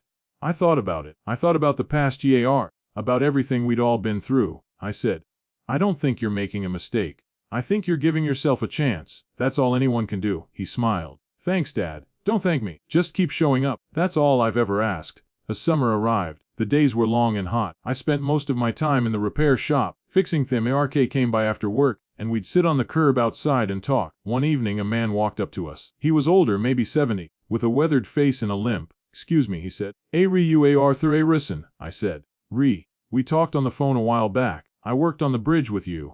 I stood up. It's good to see you. He shook my hand. I was in town visiting my daughter. She told me about your shop. I had to come see you. Rich Ard had driven all the way from California to see me. He stayed for a week. We talked about the bridge, about the old days, about the men we'd worked with. He told me stories I'd never heard, about Frank Werschel, about the foreman who'd laughed at my napkin drawing, about the engineer who'd approved the design. It was you who saved the bridge, Richard said. Not the engineer. Your napkin drawing, that V crossover design. That's why the bridge is still standing. It was a team effort, I said. Maybe, but you were the one who saw it. You were the one who had the idea. The rest of us were just following orders. I didn't know what to say. Richard left at the end of the week. I walked him to his CR. Thank you for coming, I said. Thank you for remembering, he said. You're the only one who ever did. The summer passed. The fall came. Mark and Eleanor got engaged again. It was a quiet ceremony, just the family, at the house on Maple Street. I walked Eleanor down the aisle. She didn't have anyone else to do it. Her father was gone. Her friends had abandoned her. I was the only one left. Thank you, she whispered as we walked. Thank you for asking, I said. The ceremony was beautiful, short, simple, sincere. Mark and Eleanor exchanged vows. The kids cried. I cried. When it was over, Mark came up to me and he said, I want you to know something. What? You saved me. Not just once, 3 times. You saved me when I was a boy. You saved me when I was broken. And you saved me when I didn't deserve to be saved. RK. You saved yourself. I just helped. That's what you do, he said. You help. You've been helping people your whole life. Building bridges, building houses, building family. And you never asked for anything in return. I didn't need anything in return. Now you do, he said. I'm going to give you something. What? He reached into his pocket and pulled out a small box. It was wrapped in brown paper. Open it, he said. I opened the box. Inside was a plaque. It was made of brass, polished to a shine. A Risen builder father. Hero. I'm not a hero, I said. Yes. You he said. And you always will be. I hugged him. Right there in front of everyone. The years passed. The bridge still stood. The Rotary store still ran. The repair shop still fixed things. The treehouse still held laughter. I grew older. My hands got stiffer. My back got weaker. But I kept working. I kept building. I kept fixing. Mark took a Rotary store. Eleanor opened a small bakery in the old space next door. They were happy. The kids were happy. We were all happy. Emma came to me with a question. Grandpa, what's the most important thing you ever built? I thought about the bridge, the house, the treehouse, the every restore, the repair shop, all the things I'd made with my hands. But the answer was something else. I said, I built you, and your father, and your family. That's what I built. That's all that matters. She hugged me. I love you, Grandpa. I love you too. Sweetie Artie, you there are moments in life that define us. Not the big moments, the ones with cameras and speeches and applause. The small moments, the quiet moments. The moments when no one is watching. The moment I sat in my truck, bleeding and broken, and decided to keep going. The moment Ark dropped to his knees in the snow and apologized. The moment Eleanor walked down the aisle, and I gave her away. The moment Emma hugged me and said, Grandpa, those are the moments that matter. Those are the moments that build a life. If you've made it this far, thank you for listening to my story. It's not perfect, it's not pretty, but it's real. And if there's one thing I want you to take away from it, it's this family isn't about blood. It's about choice. It's about showing up, even when it's hard. It's about forgiving, even when you don't want to. It's about building something worth keeping. So go build something, fix something, love something. That's all any of us can do. ACTFV. T-League-ACY. The morning of the dedication ceremony, I woke before dawn. The house on Maple Street was quiet. The birds hadn't started singing yet. The world was still and peaceful. I sat on the porch and watched the sun come up. It was September now. The leaves were just reading to turn. ACOL breeze ca ride the smell of autumn. Today was the day they would officially dedicate the bridge as a National Historic Civil Engineering Landmark. I'd been invited to speak. I'd been invited to stand with the officials and accept a plaque on behalf of the workers. I hadn't slept well. The weight of the day pressed down on me. It wasn't nervousness, it was something else, something I couldn't name. Mark. He was dressed in a suit, not an expensive one, but clean and pressed. He looked like a different man from the one who'd stood on this porch a year ago. Ready, Dad? He asked. As ready as I'll ever be. We drove to the bridge together, the old Route C bridge. The one I'd helped build when I was 19 years old and didn't know anything about anything. The ceremony was already set up when we arrived. A stage had been erected on the south end. Rows of chairs had been placed for the guests. A podium stood at the center, with microphones and flags. People were arriving. Officials from the National PRK Service, members of the construction workers' unions, reporters with cameras and notepads, families of the fallen workers. And there, in the front row, sat Frank Mayshall's daughter. Her name was Sarah. She was 45 now, with children of her own. She'd written me letters over the years, thanking me for what I'd done. I walked up to her. Fra, I said. She stood up and hugged me. Mystery Risen. Thank you for being here. Thank you for coming. I wouldn't miss it.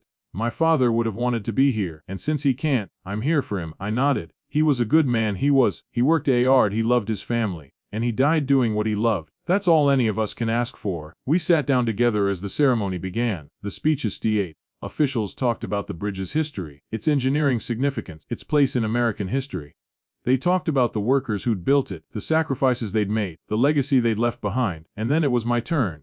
I walked to the podium and looked out at the crowd. It was smaller than the last time, just a few hundred people, not thousands, but it felt bigger. More important, I'm not a speaker, I said. I'm not a politician. I'm not anyone important. I'm just a man who built things. The crowd laughed. Easy laugh.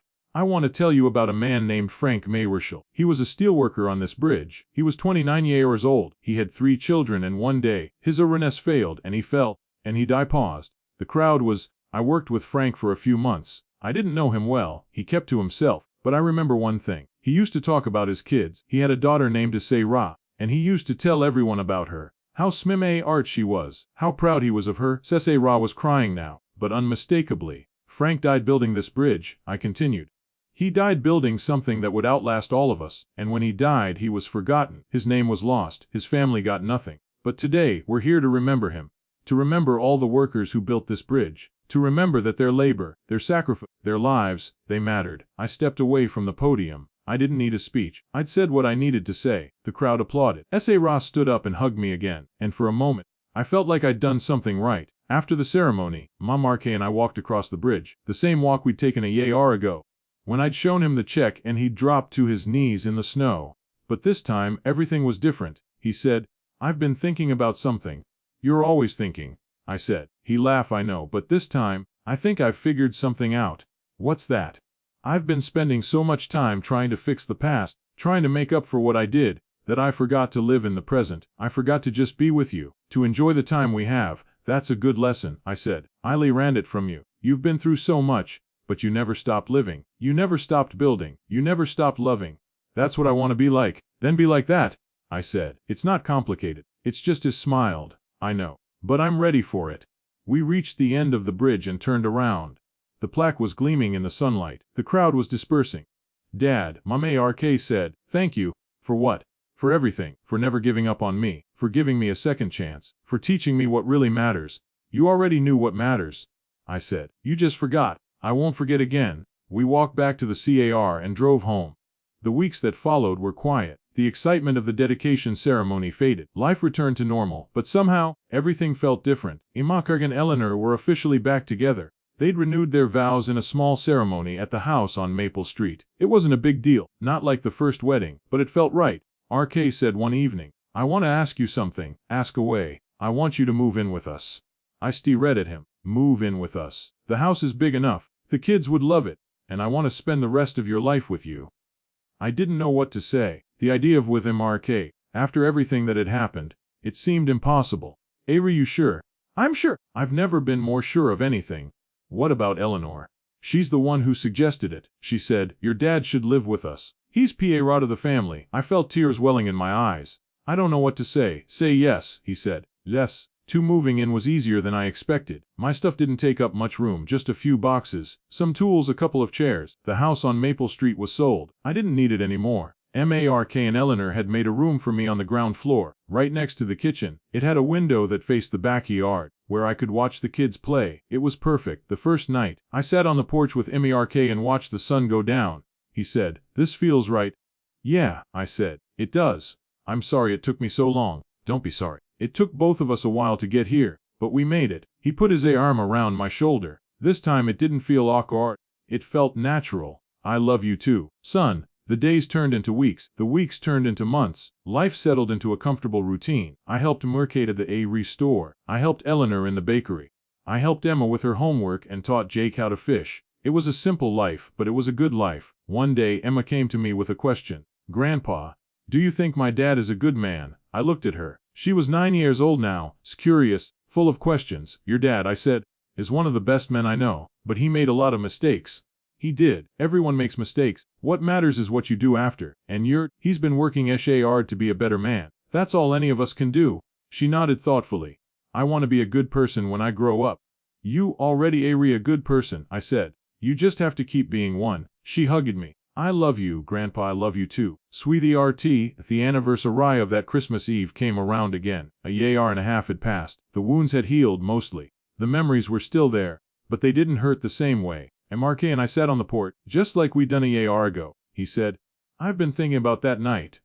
I need to. I need to remember it, not to punish myself, but to remind myself how far I've come. "Okay," I said. "I was so lost. I didn't know who I was or what I wanted. I thought money would fix everything. I thought status would make me happy, but it didn't. The only thing that made me happy was you, Mark. You don't have to, I know. I just wanted you to know. You saved me, Dad. You saved me from myself." "No," I said. "You saved yourself. I just helped you remember who you were." He smiled. "That's what fathers do. That's what fathers do." The years passed. The treehouse got older. The Dover store grew. The bakery became a local favorite. The kids grew up. Emma went to college. She studied architecture. She said she wanted to build things, just like her grandfather. Jake went into the military. He said he wanted to serve his country, just like his grandfather had served his. Mark and Eleanor grew old together. They were happy. They were content. I grew old too. My hands got stiffer. My steps slow, but I never stopped working. I never stopped building. I never stopped fixing. And every day, I sat on the porch and watched the world go by. Oh, I was sitting in the yard when RK came out to join me. He said, "I have something to tell you." "What is it?" "The city is naming a bridge after you. The new one they're building on the north side. They're calling it the Arthur A. Risen Memorial Bridge." I stared at him. That's not right. "I'm not dead, I know," he said, laughing. "But they wanted to honor you while you're still alive. They said you deserve it." "I don't deserve anything. I just did my job." "You did more than that," he said. "You built things. You built bridges. You built a family. You built a legacy. That's more than most people ever do." I didn't know what to say. I just sat there staring at the sky. "Will you come to the dedication?" he asked. "I don't know. I'm not good with crowds. Please, Dad. It would mean a lot to me." "Okay," I said. "I'll be there."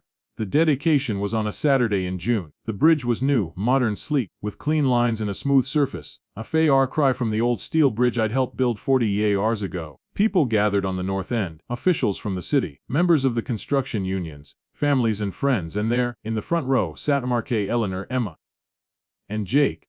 I walked to the podium and looked out at the crowd. It was smaller than the other ceremonies, but it felt bigger, more personal. Thank you for being here." I paused. I didn't have a speech prep or read. I didn't want one.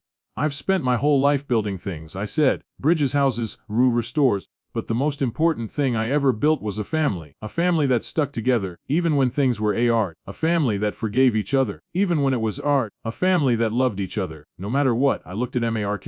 He was crying, so was Eleanor. So were the kids. "My son Mark," I said. "I made a mistake once, a big one. He hurt me, he broke my hairette. But he came back and he kept trying, and that's all I ever asked for." The crowd applauded. I stepped away from the podium. Mark walked up to me and hugged me. "I love you too, son." After the ceremony, we drove home. The house was quiet. The kids were in the backyard, playing in the treehouse. RK and I sat on the porch, just like we'd done a million times before. He said, "Can I ask you a question?" "Sir." "What's the most important thing you ever wanted?" I thought about it. I thought about the bridge, the check, the cold night in the truck, the long months of rebuilding. "The most important thing I ever ran," I said, "is that money doesn't matter, status doesn't matter. What matters is people, the people you love, the people who love you. Everything else is just noise." He nodded slowly. "That's what I ran too." "Good," I said. "That means I did my job." We sat in silence for a while. The sun was going down. The sky was turning pink and orange. "Dade, I want you to know something." "What?" "I'm going to be the kind of father you were. I'm going to be there for my kids. I'm going to teach them what matters. I'm going to show them how to build things, how to fix things, how to love things. I'm going to be like you." I didn't say anything. I didn't need to. He hugged me, and I hugged him back. The night was clear and cold. The stars were out, scattered across the sky like tiny lights. I sat on the porch and watched them, thinking about everything that had happened. The money was long gone. The fame had faded. The bridge was just a bridge. But the family was still here. The love was still here. That was all that mattered. I thought about Frank A. Warshall, about the man who'd fallen from the bridge, who'd left behind a wife and 3 children. I thought about Esra, his daughter, who'd grown up without a father. I thought about the families who'd benefited from the donation. I thought about all the workers who'd built this country and never been remembered. But they'd been remembered. I'd made sure of that. I thought about my own life, the struggles, the failures, the triumphs, the moments of despair and the moments of joy, the cold night in the truck, the boudoir mornings on the porch. I'd built a lot of things. But the most important thing I'd ever built was a family, and it was still standing. The next morning I woke up The sun was just coming up. I could hear the birds singing. I could smell the coffee brewing downstairs. I got dressed and walked down to the kitchen. Mark and Eleanor were already there, making breakfast. The kids were at the table, laughing and talking. "Good morning, Grandpa," Emma said. "Good morning, Sweetha RT. Did you sleep well?" "Better than ever," I said. I sat down at the table. Mark brought me a cup of coffee. Eleanor put a plate of eggs in front of me. The kids were bickering over something inconsequential, and I realized in that moment that this was happiness, not the big moments, not the dedications and the rods and the plaques. The small moments, the quiet moments. The moments when you're surrounded by the people you love. This was what I'd been fighting for. This was what made everything worth it. Later that day, Meg and I went for a walk. The weather was warm and sunny. The leaves were green. The world was alive. "Dade, I've been thinking about something. Always, I said. He laughed, I know, but this time, I think I've got it right. What is it? I want to write a book. About the bridge. About everything that happened. I shook my head. Nobody wants to read about my life. They do, he said. People need to hear your story. It's not just about you. It's about all of us. About what it means to be a family. About what it means to forgive. About what it means to never give up. I was quiet for a long moment. Write it if you want, I said. But don't make me sound like a hero. I'm just a man who built things. That's exactly what a hero is, he said. A man who builds things. A man who fixes things. A man who keeps going. Even when everything falls apart, he was right. Not about me being a hero. About the rest of it. I'd kept going. Even when I wanted to give up, I'd kept going. And that had made all the difference. The book came out a year later. Mark had written it himself, working on it in the evenings after the Arudi store closed. It was called The Bridge Builder, a story of love, loss, and redemption. I didn't read it. I didn't need to. I'd lived it. But people read it. People loved it. It was reviewed in newspapers and magazines. It was discussed on radio shows. It became a local bestseller. And everyone who read it said the same thing. This is the most beautiful story I've ever read. This is the story of America. This is the story of all of us. I didn't see a re about the fame. I didn't see a re about the money. But I sure read about the message. People needed to hear it. They needed to know that no matter how hard things got, they could keep going. They could rebuild. They could find their way back to each other. That was the legacy. The years continued to pass. The treehouse finally collapsed. Too much snow. Too much but the kids were grown now. They didn't need it anymore. Emma became an architect. She designed buildings all over the country. She always said she lay around it from me. Jake came home from the mill at Rye and opened his own business, a landscaping. He said he liked working with his hands, just like his grandfather. And Eleanor retired. They sold the Arudi store and the bakery and moved into a small house by the lake. They spent their days fishing and reading and enjoying life. And I stayed right where I was, in the house on Maple Street, the one I'd rebuilt with my own hands. I spent my days on the porch, watching the world go by, knowing I'd done something right. I sat on the porch and thought about everything that had happened. The bridge, the check, the cold night in the truck, the long months of rebuilding. All of it had led to this, a family, a home, a legacy. I thought about Mark, the son I'd raised, the son I'd lost, the son I'd found again. I thought about Eleanor, the woman who'd once been my enemy and was now my friend. I thought about Emma and Jake, the grandchildren who'd given me a reason to keep going. I thought about Frank Rochelle, about the man who'd fallen from the bridge, about the families who'd been helped by the donation, about all the forgotten workers who'd been remembered. And I realized something I'd always known, but had never quite understood. Life isn't about what you build, it's about who you build it for. I'd spent my whole life building things, buildings, bridges, businesses. But the most important thing I'd ever built was a family, and they were still here. They were still standing. They were still strong. If the story will be told for generations, the bridge will stand for centuries. But what will last longest is not the steel or the concrete or the brass plaques. It's the love, the forgiveness, the hope. That's the legacy. If you're reading this, I want you to know something. No matter how hard things get, no matter how many times you fall, no matter how many doors slam in your face, keep going. Keep loving, because in the end, that's all that matters. Thank you for listening to my story, and if you'd like to hear more stories like this, please subscribe to this channel and leave a comment. I'd love to hear your stories too.